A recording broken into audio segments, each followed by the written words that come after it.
शेतकऱ्यांसाठी एक महत्त्वाची माहिती समोर आली आहे. यंदाच्या हंगामासाठी पीक विमा मंजूर करण्यात आलेला आहे.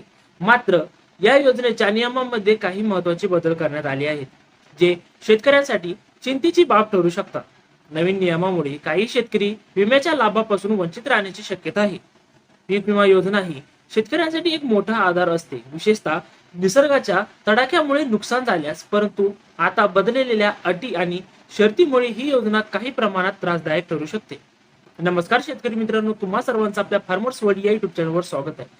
मित्रांनो, तुम्ही जर आपल्या चॅनलवर नवीन असाल तर आपल्या चॅनलला सबस्क्राईब करून बेल आयकॉनला अवश्य प्रेस करा, जेणेकरून असेच नवनवीन व्हिडिओ सर्वात अगोदर तुम्हाला बघायला मिळेल.